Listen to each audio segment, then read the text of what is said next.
Bonjour Éric Cobast. Bonjour Sophie de Tarlet. Vous êtes professeur de culture générale en classe préparatoire. Ouais. Est-ce que vous aimeriez aujourd'hui faire un peu Madame Irma et nous donner les sujets pour le concours d'HEC, juste entre nous? Alors non, je ne vais pas le faire, parce que ce serait ou Madame Irma ou un délit d'initié. Non, je ne sais pas, mais je crois qu'on peut rappeler quand même qu'il y a 3 grandes familles de sujets. Il faut se préparer sur le plan de la méthode. Après, on peut donner quelques exemples, bien sûr. Mais il y a effectivement le sujet sous forme de question, qui est déjà en fait pré-problématisé.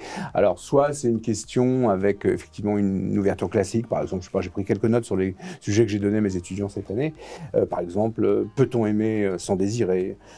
Peut-on parler d'un devoir d'aimer? Faut-il se réjouir d'aimer? Voilà, faut-il, peut-on, doit-on? Voilà. Ou encore, n'aime-t-on jamais que soi-même? C'est des questions qui sont directement posées. Alors des questions aussi plus elliptiques, avec le verbe aimer en première partie de la question, par exemple, qui suppose une définition. Par exemple, aimer, quel intérêt? Aimer, en quel sens?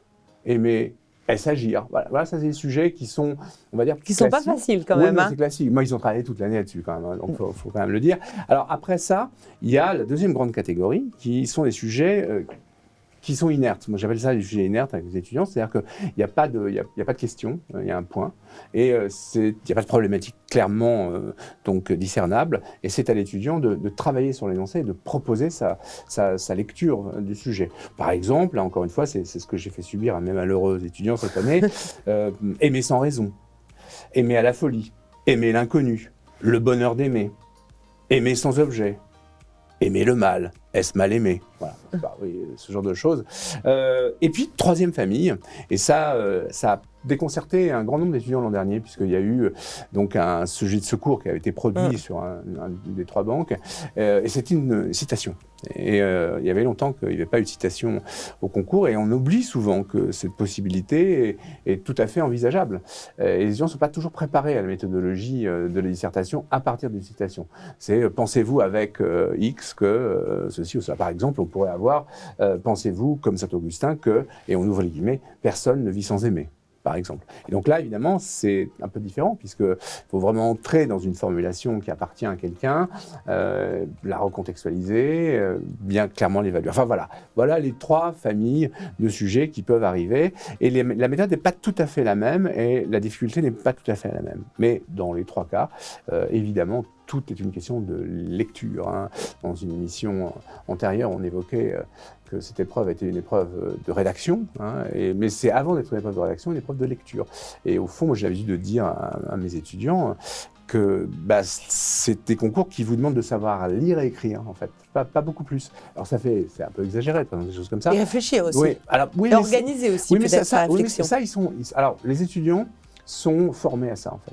Et c'est assez curieux comme évolution, parce que c'est ça que j'ai noté, moi, sur les 30 ans où j'ai sévi sur les concours, parce que j'ai fait que ça dans ma carrière, préparer les gens à des concours. C'est vrai que on a tendance à croire que l'essentiel, c'est d'entraîner à la réflexion, à la construction de la pensée, etc. Ça, c'est bien fait, et les étudiants le font assez naturellement. Mais ils oublient le préalable, et le préalable, c'est de savoir écrire et de savoir lire. Mais d'abord de savoir lire avant de savoir écrire. Et savoir lire un énoncé, c'est-à-dire savoir saisir l'implicite, c'est-à-dire finalement ce qui n'est pas exprimé, c'est finalement assez difficile pour eux.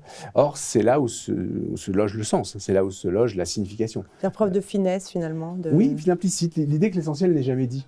Et qu'au fond, dans un échange comme ça, comme celui que nous avons, ce que nous ne disons pas est plus important que ce que nous disons en ce moment, en fait, mais bon, voilà.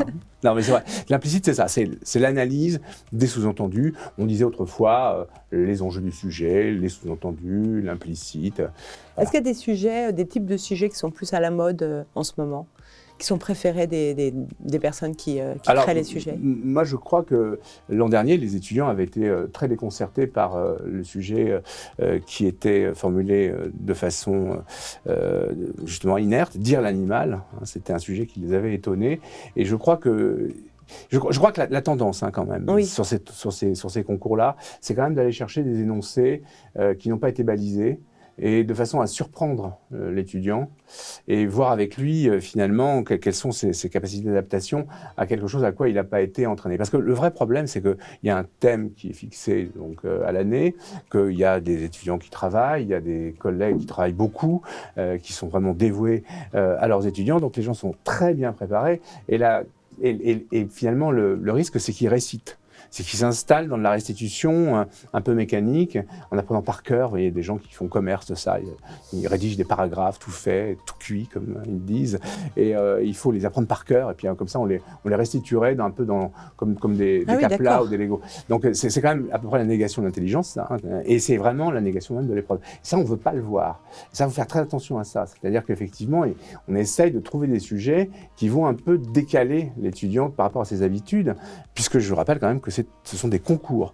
Et la question du concours, c'est pas d'atteindre un niveau qui serait un niveau moyen. La question du concours, c'est d'être le meilleur.